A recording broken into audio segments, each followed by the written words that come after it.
Ini sebelum di sini kita mengadakan diskusi dulu. Said Zulfikar diskusi dulu. Setelah Said Zulfikar ke panggung, giliran saya diskusi dengan tokoh-tokoh masyarakat, termasuk sahibul makan wal makanan, Kiai Kaliman. Suaranya di sana saya belum keluar, tetapi kata Allah, "Man yattaqillah yaj'al lahu makhraja wa yarzuqhu min haitsu la yahtasib." Di sini alhamdulillah suarane metu. Alhamdulillah. Maka gelati mantu santri. Aja sembarang santri, santrine sing wis nggo jubah. Aja sembarang jubah rada coklat. Sing nggo sorban, sorbane abang marun. Di abang marun arane kenen. Sing gone udeng-udeng, baik udeng-udeng Jawa mekene maupun udeng-udeng Turki mekene. Iki duduk udeng-udeng Yaman duduk iki. Ini udeng-udeng negara Turki. Kalau saya pikir karena memang orang Pasuruan, ini namanya Belanda. Duduk topi duduk. Arane Blangkon. Ibu-ibu pulang ngomong Jawa ki paham ora? Iki Jawa nih Jawa Banten tapi paham ya?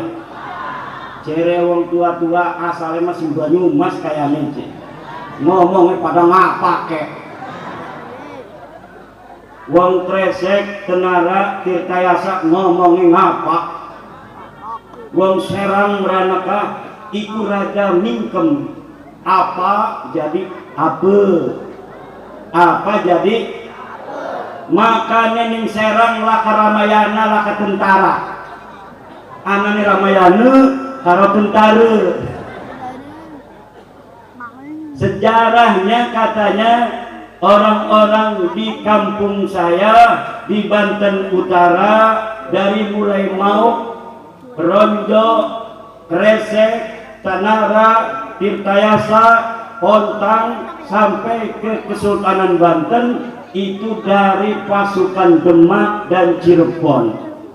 Pasukan Demaknya dari Semarang, dari Brebes, dari Tegal, dari Banyumas, dari Pemalang, dari Cirebon bersama-sama Sunan Gunung Jati Syarif Hidayat. Sunan Gunung Jati Syarif Hidayat. Anak lagune pada kawan tora. Sunan Gersik Maulana Malik. Siapa Wali Songo? Penyebar agama Islam di Indonesia. Sebelum datang ke Sokaraja, ada kiai dari Wonosobo datang ke rumahnya Kang Mas Agus Mariono. Di sana membawa kitab Kalla Saya'lamun. Di dalam kitab itu ternyata Mbah Maimun Zubair mengisbat, menetapkan bahwa al-awliya'ut tis'ah mu'dhamuhum min dzurriyyati Rasulillah sallallahu alaihi wa alihi, bahwa Wali Songo itu adalah keturunan baginda Nabi besar Muhammad.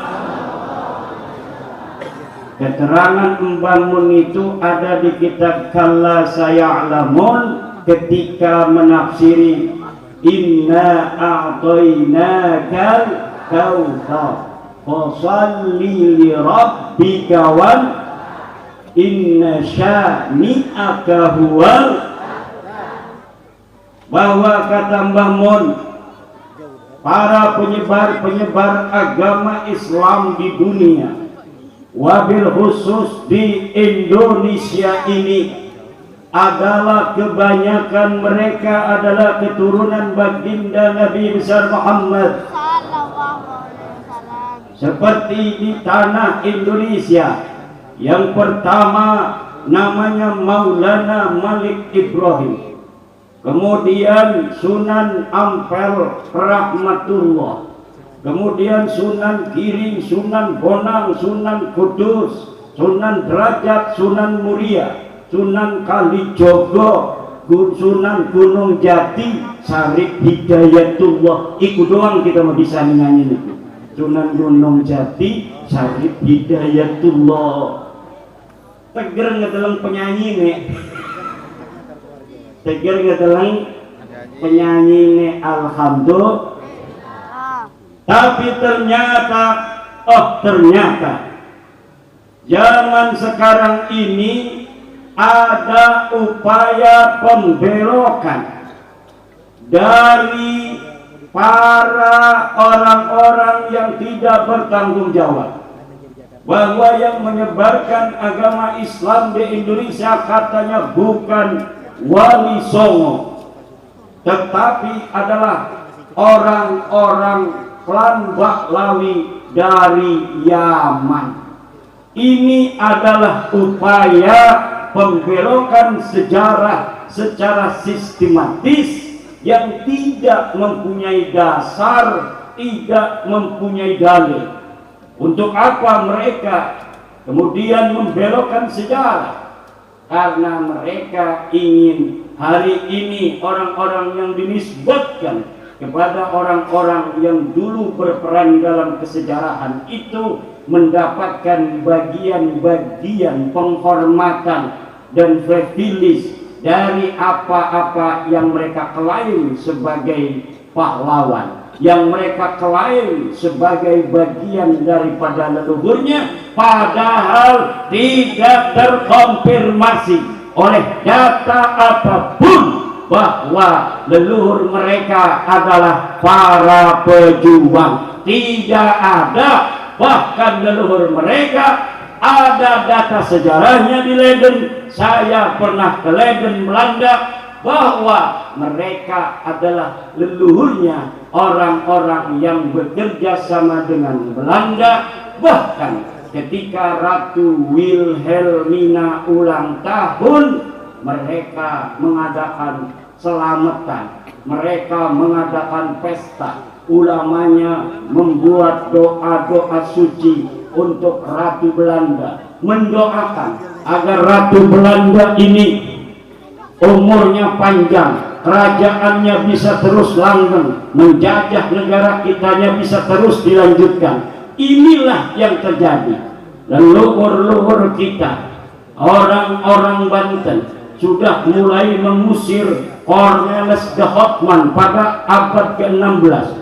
1500-an Belanda datang ke Banten, kemudian ngomongnya mau dagang, tetapi memonopoli. Orang-orang asli di Banten tidak diberikan akses untuk berdagang. Sultan Maulana Hasanuddin murka, kemudian diusir oleh Sultan Maulana Hasanuddin pedagang-pedagang dari Belanda. Kemudian pada zaman Sultan Abdul Mafahir Mahmud Abdul Qadir, Sultan keempat Banten, Belanda kemudian semakin kuat karena dia diusir di Banten pada abad ke-16. Maka pada abad ke-17 Belanda membuat sebuah benteng di Batavia. Sebagai tujuan utamanya adalah mengamankan bisnisnya, tapi lama-kelamaan mereka merekrut pasukan-pasukan pribumi untuk dijadikan prajuritnya. Akhirnya disuruh perang sama Kesultanan Banten. Terjadi peperangan yang sangat besar pada tahun 1643. Terjadi perang lagi 1654. Terjadi perang lagi 1670. Melawan penjajah hanya bisa dilakukan oleh orang-orang yang sadar bahwa dirinya sedang dijajah. Melawan penjajah hanya bisa dilakukan oleh orang-orang yang sadar kalau dirinya sedang di.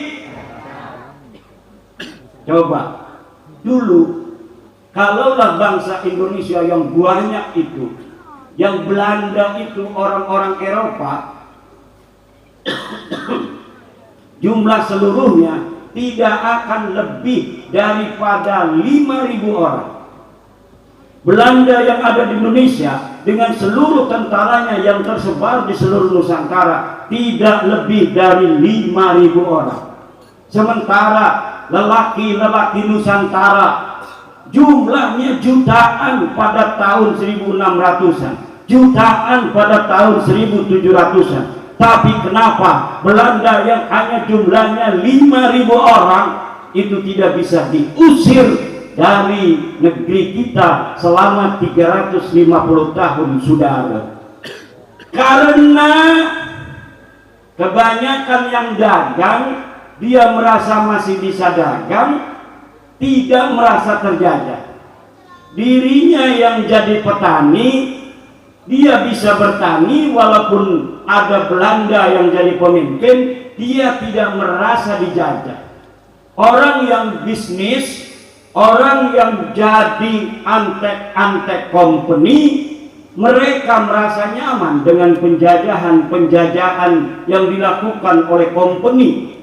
Akhirnya hanya jiwa-jiwa kesatria yang dimiliki oleh aqallul jumhur, minoritas orang yang ada pada saat itu, kemudian memobilisasi pasukan, bisa untuk mengumpulkan ratusan, kemudian mengadakan pemberontakan. Siapa yang dihadapi? Yang dihadapi bukan orang-orang bule, tapi yang dihadapi adalah pekerja-pekerja pabrik Belanda yang ketika ada perang dengan bangsa Indonesia, pekerja pabrik Belanda ini yang disuruh perang dengan bangsa Indonesia. Wong Belanda ini malah kasih mati. Wong Belanda ini lah kasih. Inilah bentuk penjajahan dan adu domba yang dilakukan oleh Belanda selama 350. Belanda sudah pergi.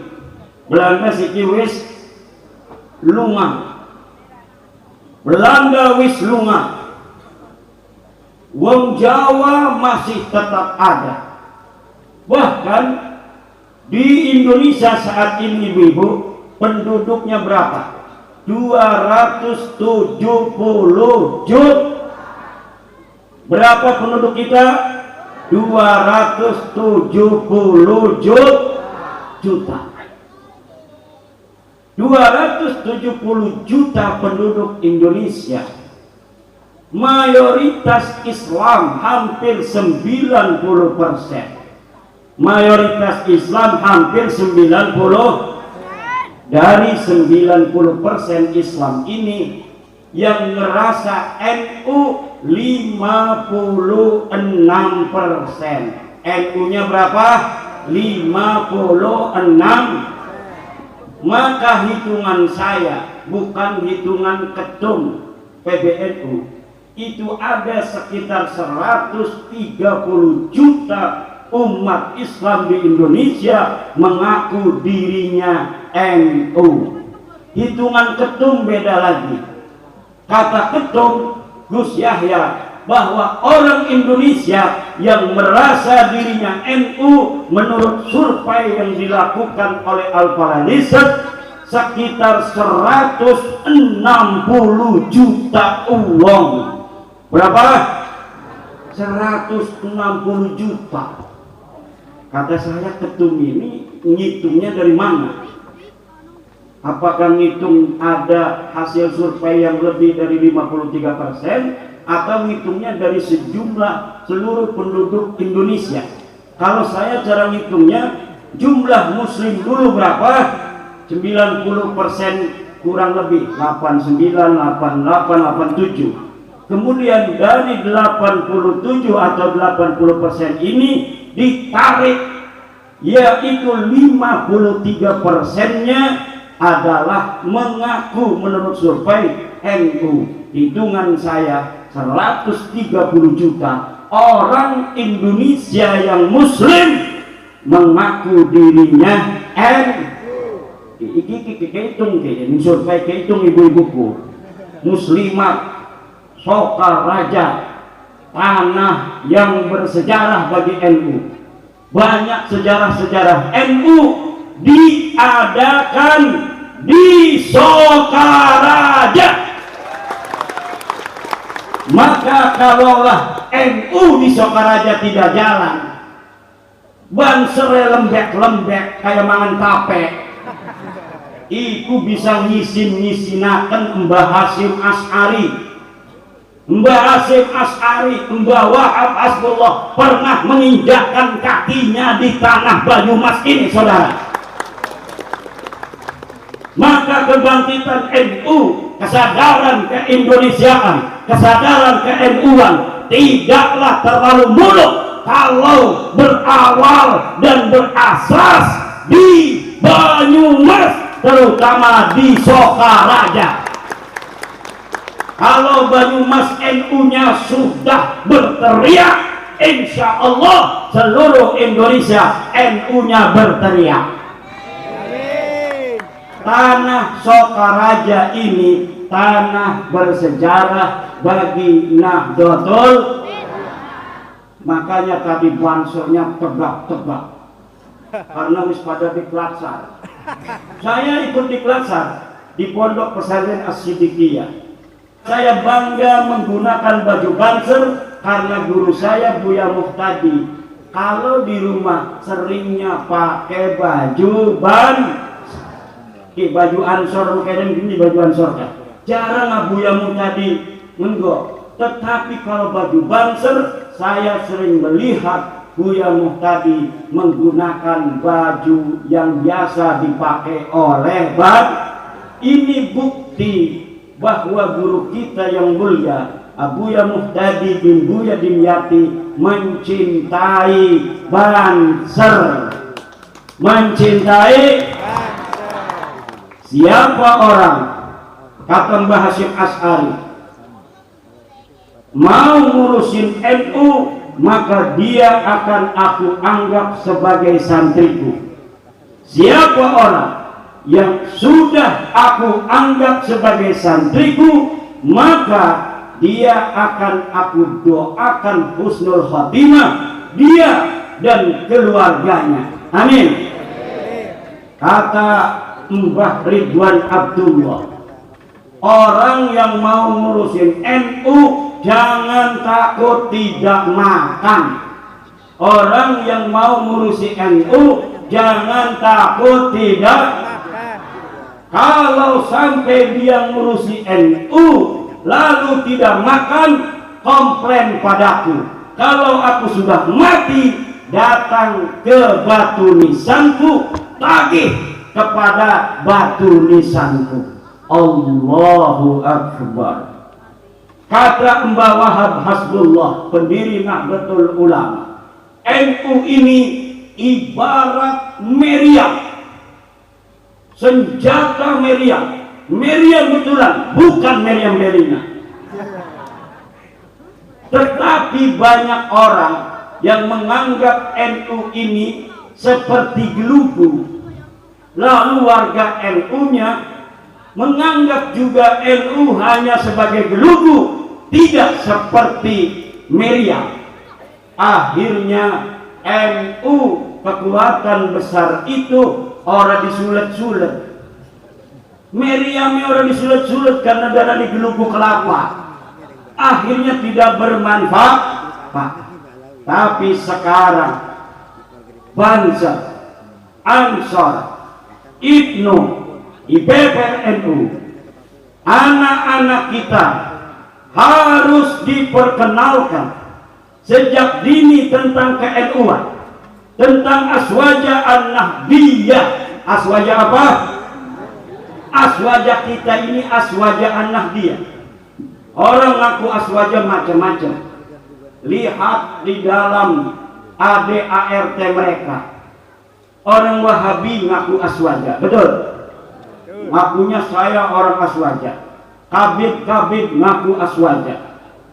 Lihat di Rabita Alawiyah itu di anggaran dasarnya aswaja ala tariqah al-alawiyyin, tariqah ba'alawi, aswajanya tariqah kabir-kabir.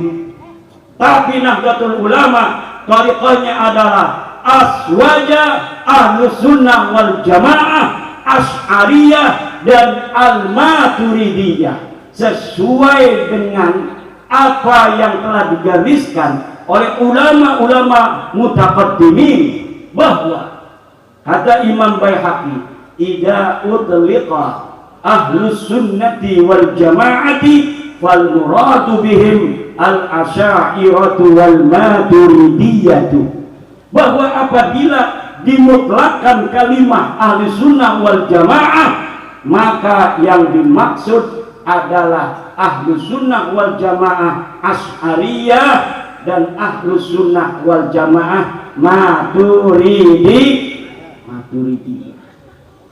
Apa itu ahli sunnah wal jamaah asy'ariyah dan al maturidiyah? Kemudian dikonsep oleh Nahdlatul Ulama, yaitu dalam fikih mengikuti imam 4, di dalam akidah mengikuti Asy'ariyah dan Maturidiyah, di dalam tasawuf mengikuti Imam Junaid dan Imam Ghazali. Kalau pegel bu, bari dodok. Cewek ibu kapan ngomong nasab aja? Tadi sudah ngomong masalah nasab, diskusi di sana di musola apa di majlis itu ya, di aula pondok pesantren Al Inayah sudah ngomong mambaul Quran.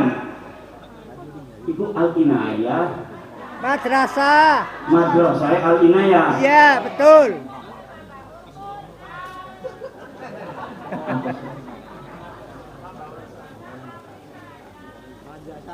Madrasahnya Al Inayah. Iya betul.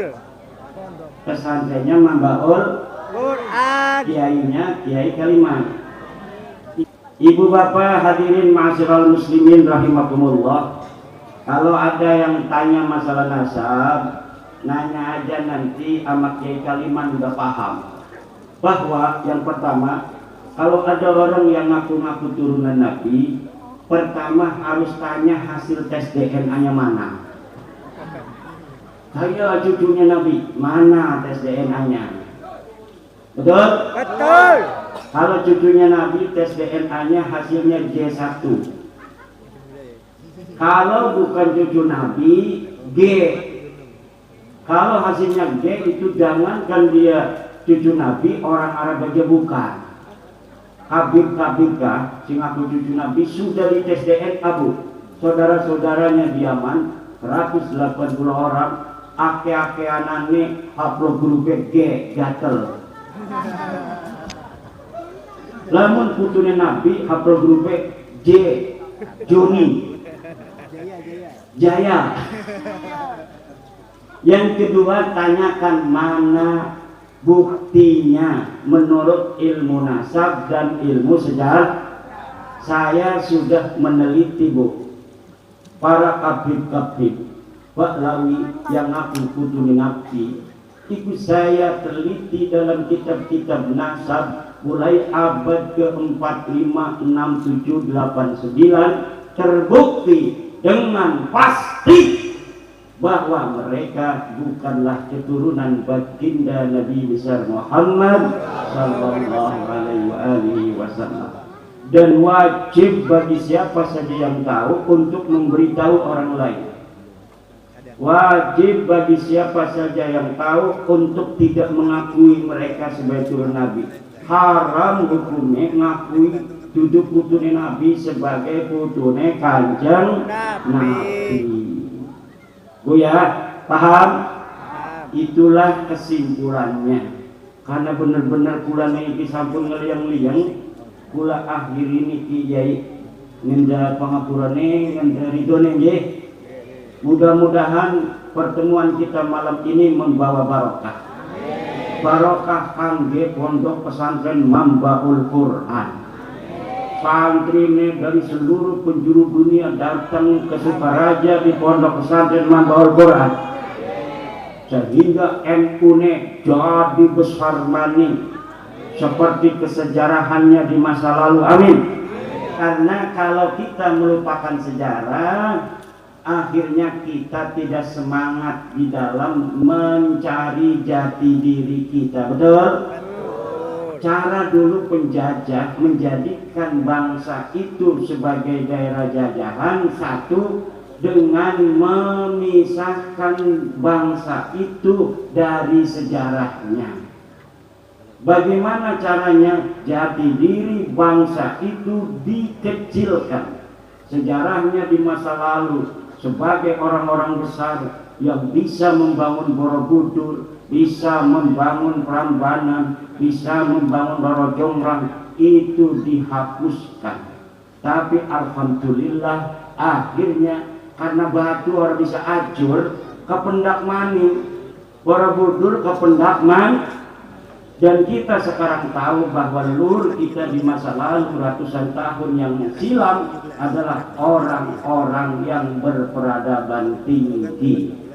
Jarang sekali di dunia ini, Bu, peradaban tinggi seperti di Indonesia di masa lalu. Hanya Mesir, Cina, Indonesia. Negara-negara yang mempunyai peninggalan bukti arkeologis yang dapat disaksikan hari ini, yang dibikin oleh leluhurnya pada ratusan tahun yang silam.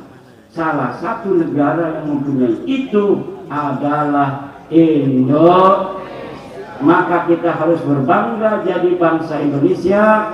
Mari kita isi negara Indonesia ini dengan prestasi-prestasi kemampuan kita untuk bagaimana membangun negara kita tercinta, negara kesatuan Republik Indonesia.